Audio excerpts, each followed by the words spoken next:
Hello everyone, we're back again as promised yesterday, and now we're still in the East China's Wuzhen town, and we're reporting on the World Internet Conference 2007.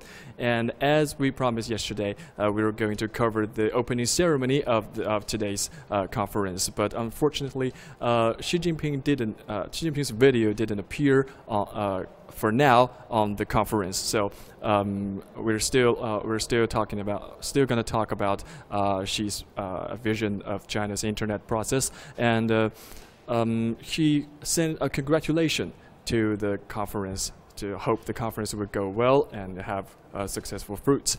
So today, as guests, we have here is Yang Yi, Alex Yang, from the Tuya Smart. Right, from Tuya Smart. So very nice meeting you. And would you like to introduce yourself to our audiences? Hi everyone from the world, and I'm Alex Yang from Tuya Smart, and we are IoT platform providers, and we're proud to be here and to witness the big event and to see that with the government's help, the industry is going further and further and will influence the world better and better. So it's nice to talking with you and with Gong and Nick, and to have this conversation. Okay. Great. So we're on the this is the 4th World Internet Conference. Mm-hmm.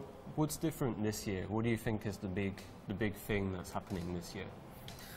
All right. Yeah, that's a quite interesting topic. And actually, this year we see that. Almost 3 years we talk about Internet Plus, and we talk about IoT, we talk about AI, and this year we see that more and more products go to the market. It will be ready to entertain the life, to make the lives better. So more and more people will be able to get in touch with these products, purchase it, use it, and love it. So that will be a lot of difference comparing with the last 2 years. More and more techniques will only stay on the demo stage or on the pre-study stage, but this year will be different.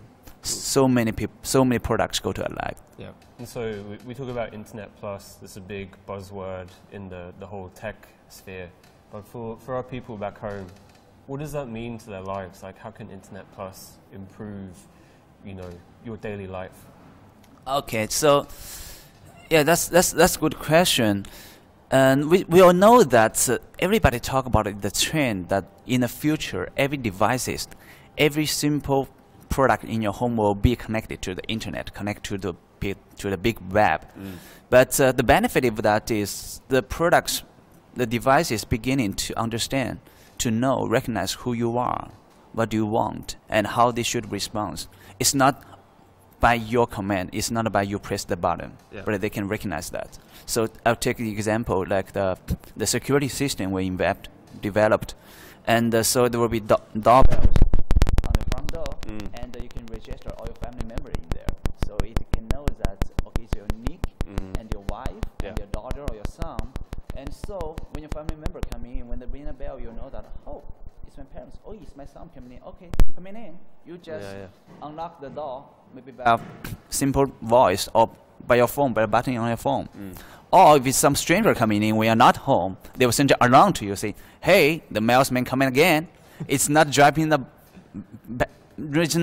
package this time, but he's trying to steal something." Or this kind of image can connect to the police department, and it will say that it's a wanted criminal passing by, so it can dial 911 automatically. Yeah, so it's artificial intelligence, like your home becomes more intelligent. Yeah, it takes a lot of techniques, including the facial recognitions, including all the data, all the big data, and all the data interface with other kind of platforms, with the police department platforms, and with other maybe a home security system platforms, connect to all that. Cool, great. And this is stuff which it sounds really simple, but maybe even just 5 years ago, you couldn't imagine that this would be happening now. Exactly. So that's what I mean. This year will be very exciting. Is that at this year we talk about many of our partners like this. So we already see that many of the themes in the science fiction movies coming true.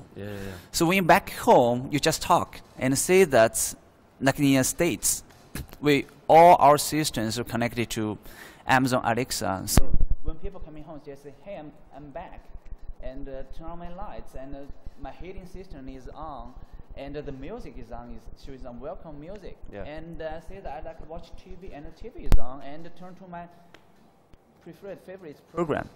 It will be like this. So in the future, maybe there will be no buttons on the wall anymore, and only bunch of sensors and bunch of microphones. And maybe in the future will be just gestures or even from your brain, and then you can send a message from there. Say, "I want this," and then I give you that. Yeah. Okay. So I still have more questions to talk about this because this is truly amazing technology. But so what is your company doing during this process? All right. Actually, we see that. So when the Internet Plus, which means the Internet will not be software anymore, not be an app anymore. It has to be some techniques into some physical product. Yeah. Right. That's what we call. So when the Internet combined with IoT, and then you find that you redefine the product, you redefine the hardware. But so how to put the Internet technique inside the hardware? And it needs software engineering. It needs the communication protocols, including Wi-Fi, 4G, 5G, like that. And they also need to do with all the cloud platform to take care of the data exchange, taking care of all the user account, device management. So the gap is something most of the manufacturers don't have right now. So what we do is we provide an end-to-end platform to make the manufacturer be able to produce any kind of connectivity devices very simply. We call this zero barrier entry for any manufacturers. So they don't need to hire even one more single engineers, but they can do that with all the main parts they have in their hand, and we provide the entire techniques to them. So like how we help the maybe one of the major air conditioner group in China is they just give us legacy air conditioners, just traditional ones with a remote control, sample to us. Within a few days, we send them back. The sample contained with our Wi-Fi module and with all systems on the cloud and application on the cell phones, and then instantly the air conditioner become a smart air conditioner, be able to remote through your cell phone and be able to start automatically when the weather report says that there's a storm coming. So that's how we do. So we have more and more. We already have over 2,000 manufacturers in China to let them be able to get into IoT era. So apart from getting IoT, you like smartenize their products. So do you help them to go like into the global market instead of just staying domestically? Yes, that will be an point. So our first advantage is that we try to make the manufacturer get into this industry as easy as it can. And the second part is that we think globally. We're talking about that China is influenced the world, right? Yeah. And then so the platform from the day we build this platform is a global platform. So it's a region plug and play. So which means that the manufacturer produce any single product they can sell to any country, any area in the world they want to. They could sell to. So right now our products in last 1.5 years already been delivered and used in over 200 countries in the world. That's amazing. So you must know a lot about different countries, right? Then you know. Main topic we're talking during the conference is that how the government would treat the internet in the country. So different countries have different conditions, have different circumstances. So they may implement very different kind of policies to regulate the internet. So compared to China, what about other countries compared to China? Do they have very different things, very different regulations? From Chinese laws or the U.S. laws? Okay, and yeah, that will be a topic we'll talk about for a long time. And frankly speaking, I think the attractiveness of China right now is that we are really creative. Because to be creative, you gotta be free. Yeah. Let's say that because you need to have a big heart, tolerant heart to allow the risk. So all the and the risk, sometimes they create the creativities. And so that's why we hear in China that the government gives us a lot of space to try out the new stuffs. Because actually, there are many of new techniques come from the accident, come from some mistakes. Yeah. But you need to try that. So I think that's the reason why China have more and more high tech. I mean, the leading technology in the world. But I think the technique will also be like this way. We always follow the same standards, just in different kind of views. So different kind of countries have different kind of opinions on the same techniques. But eventually they will understand, like internet. Eventually they'll comply with that. So we already cooperate with the customers in the world, and also talk a lot with the different kind of government in different regions, like in Europe and in the States. Now they have new regulations going out saying, hey, if the devices will be connected, maybe we need to monitor and control in some way. And we talk with them and to find out the most proper way to do that, to fulfill that. Yeah. Because the technique's going too fast, and people don't even know what's the risk when we build it. And then later on we talk about the AI, whether AI is legal, or we talk about whether AI is right, immoral way. But it's big ethics, but we will never stop. You know, the scientists and the techniques and the market will never stop. People would like to try new stuffs, but we will find the risk in the organization, and then we'll stop. So I think that the big challenge for China is right now is the government give the enterprise a lot of space to create new things. And then we see that we check, we balance, and then we modify. So that makes the Chinese company running so fast. So in last month, when in Silicon Valley, we have a very interesting topic with the U.S. entrepreneurs, and they say that in past 30 years, that's when we open to the market, right? And we get a huge step to catch up the world. And in last 30 years, they talk about is in the beginning is we copied by China. Yeah, that's the old story. That's old story. And then every product was made in China. And in recent years, our topic is about the world is inspired by China.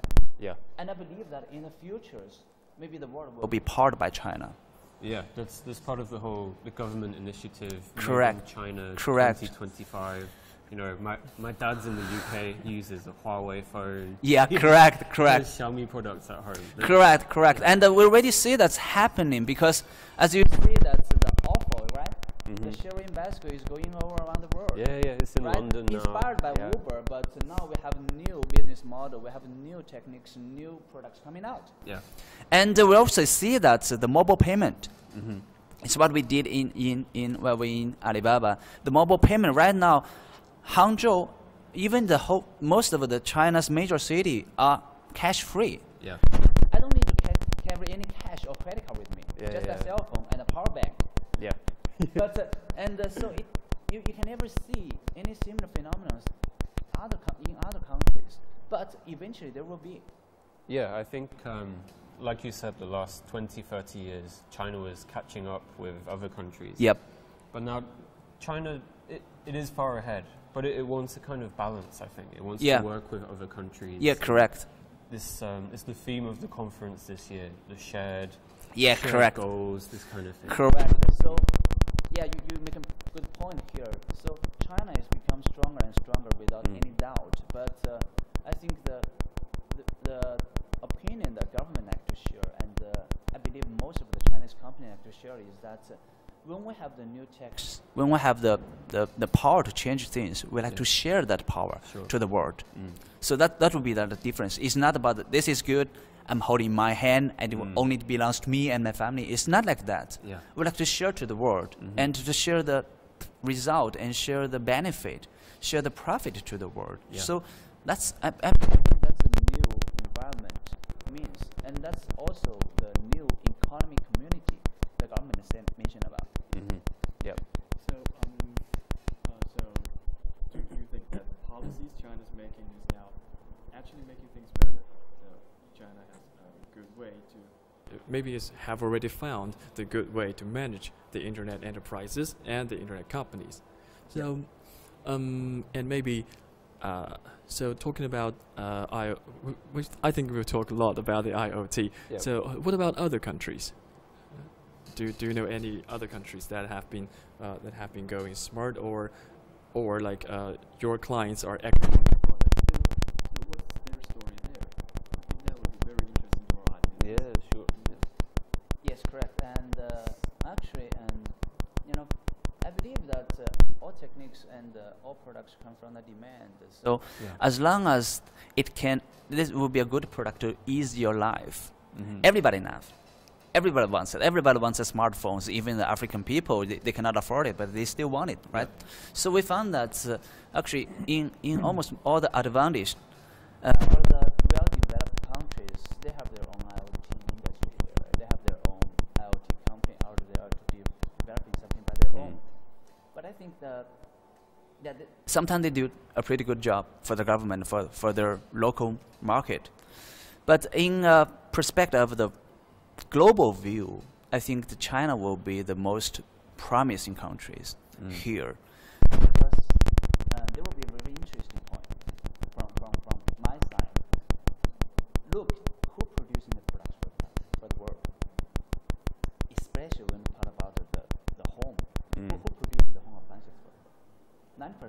90% come from China. So who should be the source to enable those peoples?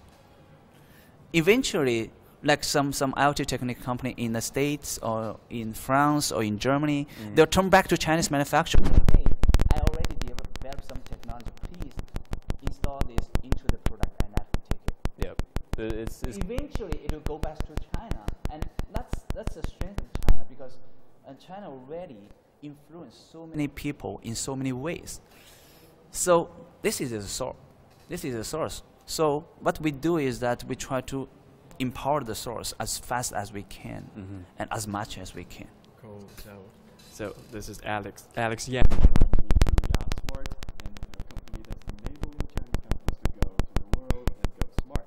So that could be I think that could be the end of today's interview. And so we will try to cover more about the conference and. Because tomorrow there will be more sub-forums talking about specific topics about like IoT that you are doing. So we will also cover that from the channel and also from our new media platforms.